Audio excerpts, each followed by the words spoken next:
Hello and welcome to Afro Comic Con. My name is Elias Nabutete, also known as Mutendei. I'm a novelist, comic creator, as well as short film artist. And I'm here today to discuss creating captivating characters. We will be showing you a very detailed PowerPoint that goes through several items of discussion, as well as focusing on the main theme of this year's Afro Comic Con, which is Afrofuturism. I want to say a special thank you to Afro Comic Con for putting this on. Afro Comic Con is an NGO that promotes community arts and helps to foster conventions like this that cater to the African community. So please follow Afro Comic Con on Instagram or Facebook, and please support them where you can through donations on their page. So right now we would like to get into the PowerPoint.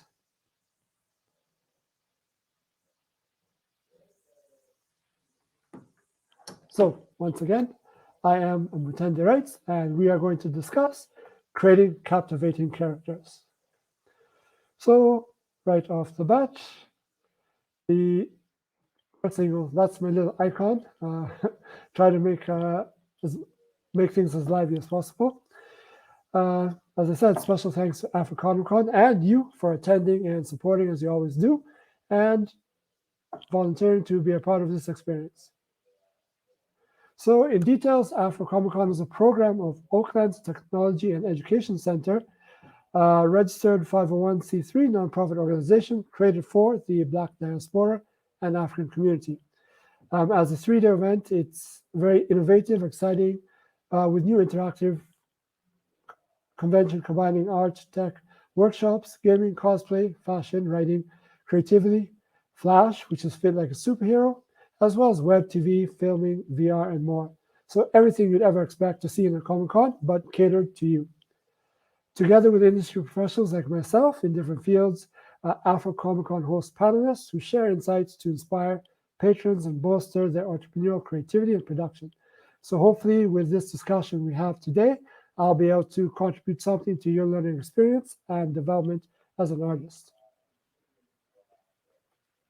So I am a biracial Kenyan-Canadian writer, not just the little avatar you saw before, but I do focus on creative fiction and structured text that cover unique genre-inspired material beyond the mainstream content that dominates the market today. I've branched out into written spoken word poetry, short stories, novels, comics, and scripts. And through all of these, I've been able to coalesce different perspectives as an artist in developing content for the global kaleidoscope. A lot of my work is in short stories and short films, as well as comics, which you'll see a bit of later today. So let's jump into the meat of the conversation. How do you build a platform for creating captivating characters? Well, the first thing is idea generation. Every character starts with an idea and becomes an idea themselves. You also have to think of the elements of a story. And then once you've dealt with those two, you have to focus on how the characters become organically independent. So with idea generation, the first topic, there are basic rules. There's basic techniques, as well as sources you can rely on to develop a strong base of an idea.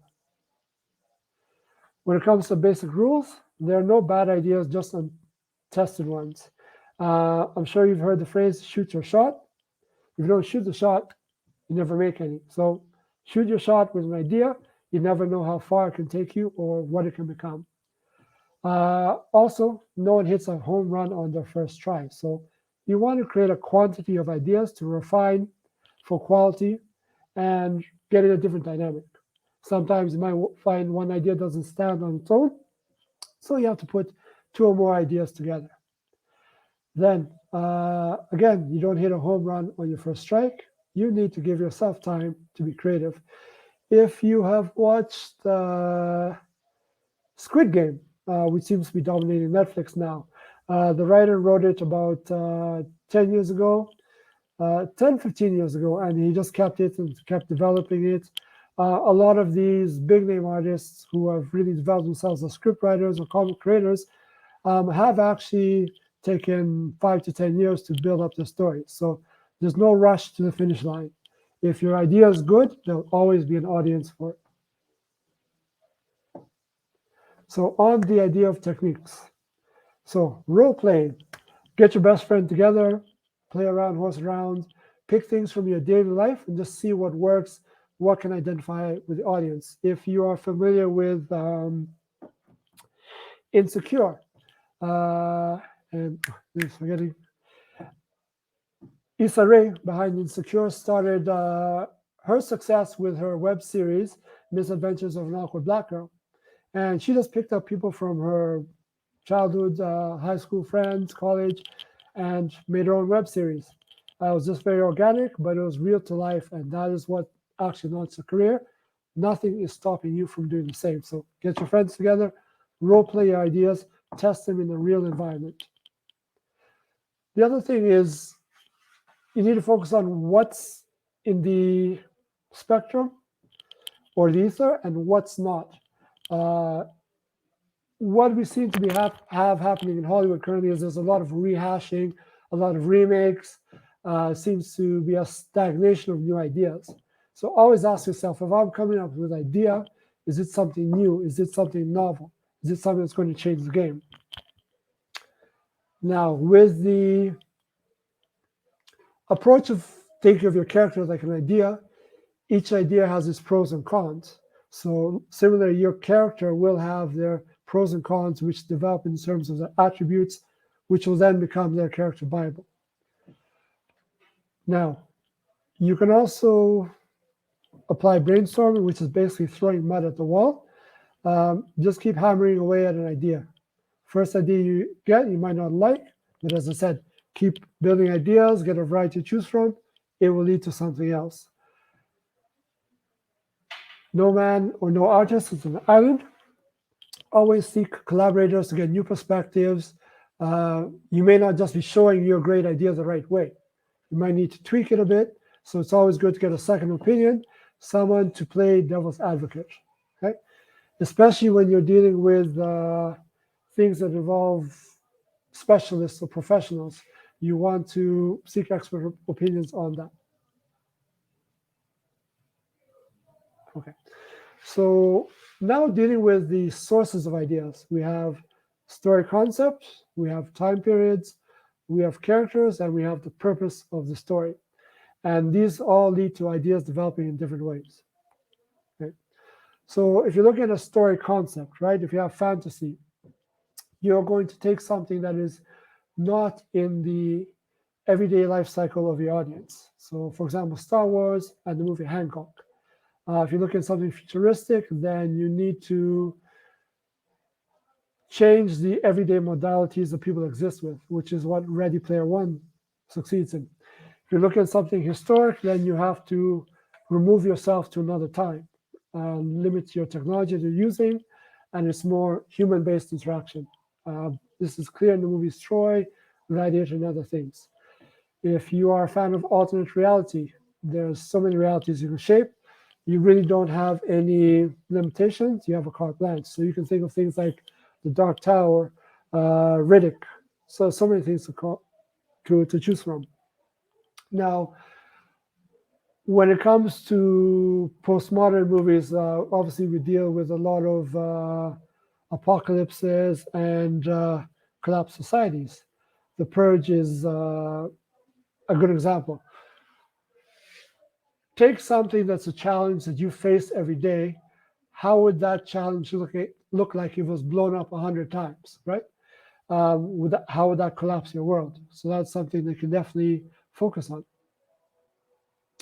Now, when it comes to the time period, in evaluating the time period, one must consider the time period's way of life, as in the Django Unchained, the laws of that time period, Pirates of the Caribbean, and then the perspectives or purpose of life within that time period. Again, Pirates of the Caribbean or any Roman epic leans heavily on this. Now, what is the purpose of your idea? What do you want your idea to do? And that informs a lot of how your idea will be shaped. Is it a biography film? Is it social criticism?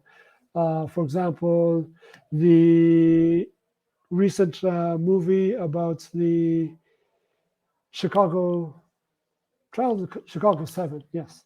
That's both a biographical film and a social criticism.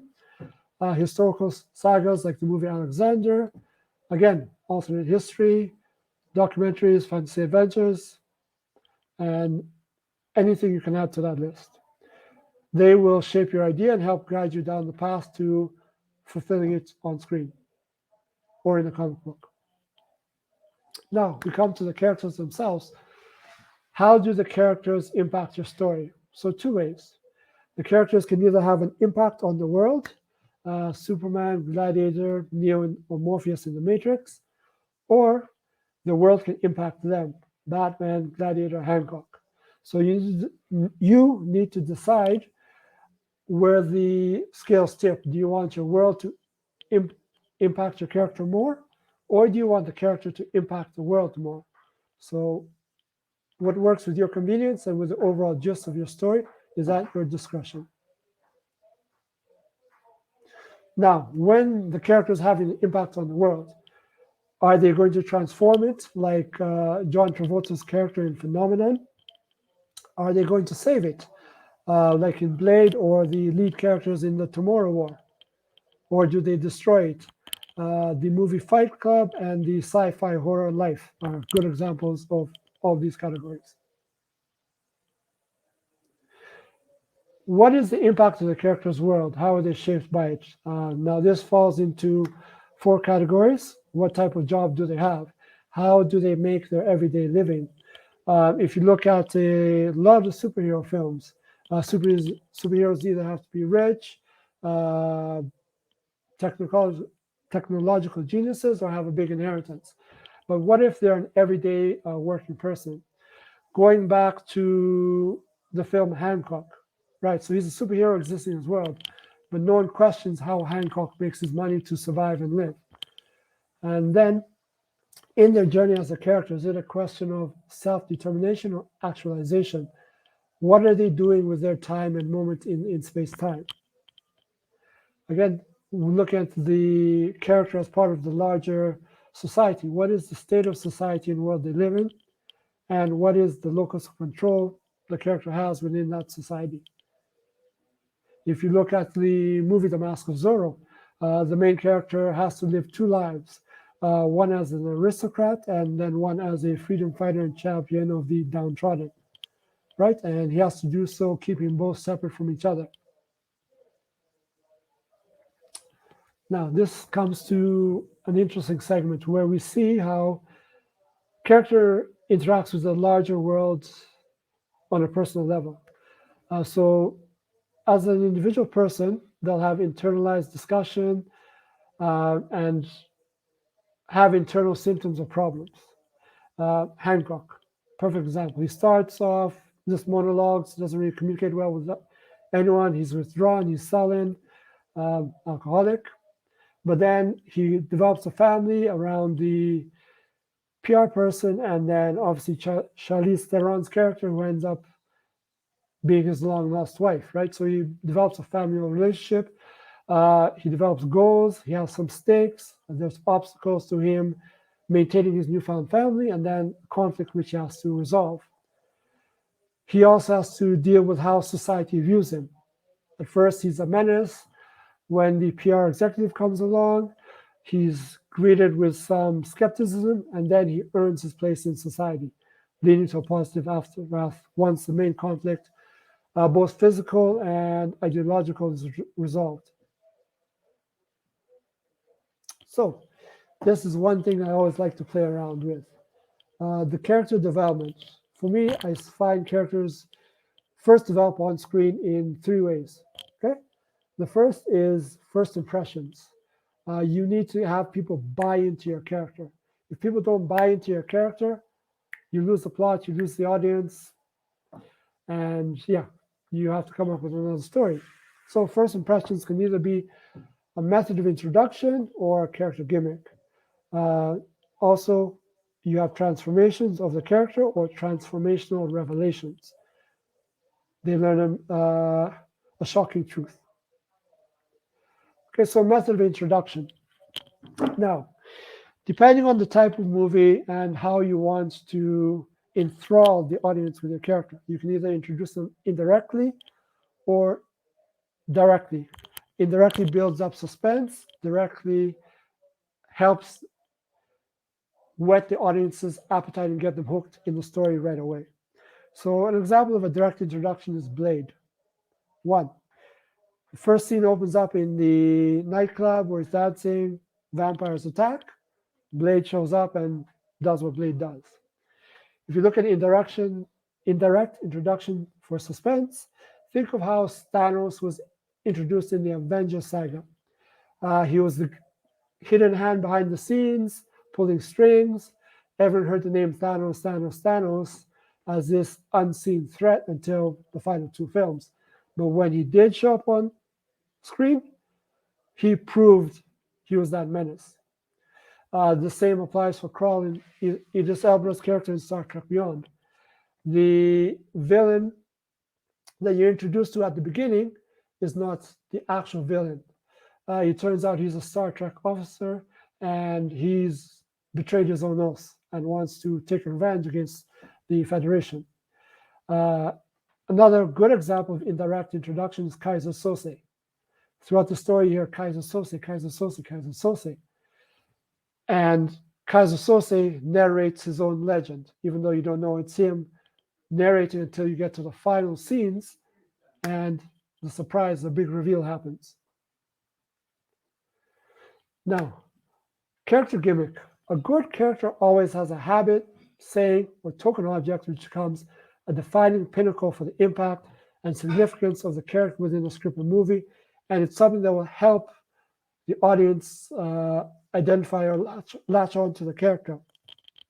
If I was to say the phrase yippee-ki-yay, you'd automatically know what movie that's from. So the gimmick can be a foundation for the character's backstory or the object of a character's transformation for better or worse. Think of Thor when he had his hammer and then when he lost Mjolnir. How did he cope? How did he survive? How did he improve himself? What did he have to do to get back in his regular groove? So focusing again on objects as gimmicks. If you've watched the Dark Knight trilogy, Harvey Dent's coin is a prime example. As I mentioned, Yippee-ki-yay, Bruce Willis's character from Die Hard. And then you have character traits or physical traits that can be the gimmick. If you have ever watched Pitch Black or Chronicles of Riddick, the character's character trait is his eyes that can see in the dark. Okay. Another thing is the character's demeanor, right? If you look at Law-Abiding Citizen, Clyde Shenton is solely focused on revenge. There's no humor to him. He's just, this is how it has to be. This is how it's going to be. Hancock's attitude as well, at the beginning of Hancock, is a good example. If you are familiar with the Django, Jamie Foxx, or any of Samuel Jackson's characters always have a certain swagger to them. Django also imitated that as well. Okay, now we come to transformations. So the character undergoes a physical change to become more enhanced, superpowered, which then enables them to impact the story, impact the world, but it also changes the psychology. If you are a fan of the Justice League, like I am, and you recently watched the Snyder Cut, Cyborg takes center stage. He has an accident, his father saves him, but with mechanical enhancements, he becomes a cyborg. How does that impact the character? How does he impact his world? What's his relationship like with his father? The indie, well, yeah, you can call it an indie movie, the movie Chronicle, with Michael B. Jordan, and his name is escaping me for the moment, but it's a good example. Three teenagers come across a object that fell from the sky, they get superpowers, and they grow through that transformation together. But at some point, the inciting incident happens, and one of them becomes a villain, and the others try to be the heroes. Underworld, Kate Beckinsale, a phenomenon, again, with John Travolta, are good examples. Transformational revelations. Jack Nicholson once said in one of his movies, A Few Good Men with Tom Cruise, you can't handle the truth. How does your character react when he learns a truth that he can't handle? What does he do? Neo in The Matrix, Killmonger, when he introduces himself to T'Chaka and the rest of Wakanda as Jakada. How does T'Challa and the Wakandan ruling council relate? How do they deal with this bombshell that's dropped in the laps, right? Now, legacy. Everybody has a past. How does the character's past define them? Do they fight to protect their past? Do they want to change it and become something else? A lot of superheroes are introduced with a questionable past that they want to change and become better persons and break away from. Iron Man, Green Arrow, so many others. Some have walked a straight line. The straight line has never worked for them, so they have to embrace the dark side. Breaking Bad, Walter White has a broken legacy. Superman, Last Son of Krypton, he has to carry Krypton's legacy, but he's never really grown up as a Kryptonian. Again, the other movie, I am number 4. Legacy can also be used to inspire characters that are generational freedom fighters or inspirations. Malcolm X, Braveheart, Birth of a Nation, Nat Turner. The hidden contradictory conflict. Nothing's more powerful than a intellectual duel, an ideological, psychological conflict between two central characters who form a bond between them, preventing one existing without the other. If you can develop characters that have a strong yin-yang, that goes a mile in creating a wonderful story. Think of Magneto and Professor X, Optimus Prime and Megatron, and Batman and Superman in Batman vs. Superman. Now, what's in a name? A name is such a powerful thing. It gives history, it gives an identity, it gives a purpose. So the name should relate to the idea, spirit, or genre of the story and the character's role in that story. More prominent characters should have more prominent or distinguishable names that also speak to their capabilities and their traits and functions within the overall story. So this can be approached in 3 different ways. Period pieces. If you're doing a period piece, then the name has to have historical accuracy and historical affiliations. So think of Gladiator. Maximus, Demetrius, Meridius. If he came out and said his name is Timothy, it would have been laughable. Same thing with Antonius Proximo, right? The Centurion, Quintus Dias. That was an amazing film. Another key example. So names play a big part in the hierarchy of characters, and they should be accorded the same fashion of treatment as military names by both rank and significance. If you're making a science fiction story, then you want to invent a name that's outside of the norm, outside of the regular spectrum of names or whatever language culture you're using as a base. Akira the animation, the title character's name sounds culturally relatable with a sense of mystery and infamy. Blade. If you're walking around at night and you see a bunch of people running past you and saying Blade is coming, you're going to take off too. But if you see people running and you hear Bob is coming, you're like, Bob who? You're going to have to turn around and see who the character is. But if I hear a name Blade, I'm taking off. So here is a slide. Hopefully it's visible to you that just can be used as a template for all these different names and how they can be applied. So, for example, Lord of the Rings, Aragorn. If you ever watched Game of Thrones, the Queen of Thorns, she used to make fun of her own house saying, we need a better motto. What is the motto saying? Grow strong. How about a motto or a name that says winter is coming, right? Same scenario applies to names. So when you get a chance, just look through this and it will kind of speak for itself. Now, going back to the main theme of what this year's Afro Comic Con is about, Afrofuturism. What are we creating African or Black characters for. They must have a trajectory, and the best way to help develop this trajectory is Afrofuturism.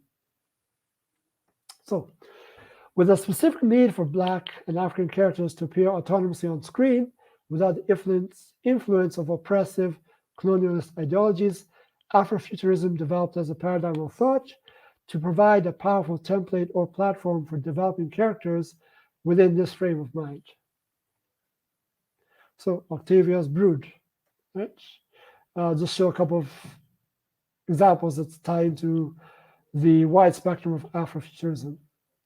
Octavia Butler, I love her novels. If you ever get the chance to read Wild Seed, please go and do so. Cleopatra Jones, how do we define ourselves and create our own groove within the urban sphere? So Afrofuturism, after it's tied to the conception, acted as a counterbalance to the lack of representation of accurate and strong Black characters, contrary to Hollywood tropes and the lack of an envisioned Black African future. If you look at any science fiction movie, they were for a time white dominated, right? As if that was the only race that would ascend into the future. So Afrofuturism is open to individual determination as an expanding field. There is no right or wrong. You pretty much have a carte blanche. You just need to make the idea work. In developing characters with Afrofuturism in mind, ask the following questions which help. Define Afrofuturism correctly for your audience and yourself when you're creating it. What is its purpose? What are your rules of Afrofuturism? Is Afrofuturism confined to Black America? Where should you draw your influences from? If so, why is that? How can that be changed? How much African history is in Afrofuturism? A big role of Afrofuturism is to carry the past into the future. So how can Afrofuturism be integrated into a structural framework for better impacts and creative outcomes? So here are some other fantastic pictures.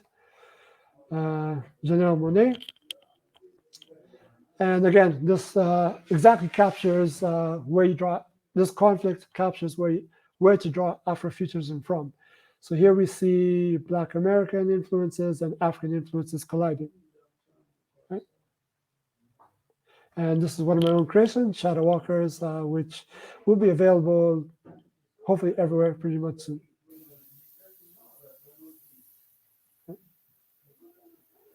So that is the end of my slideshow. And I hope that has been very informative for you.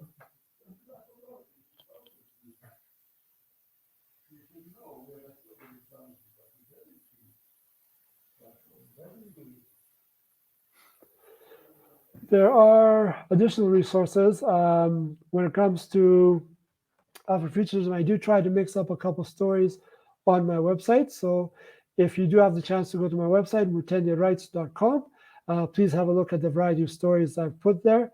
That will give you an idea of how to apply the spectrum and some of the things I've spoken about today. If you do have any other questions, you can reach me online on my website or through Instagram, Mutendei Rights, same on Facebook and Twitter.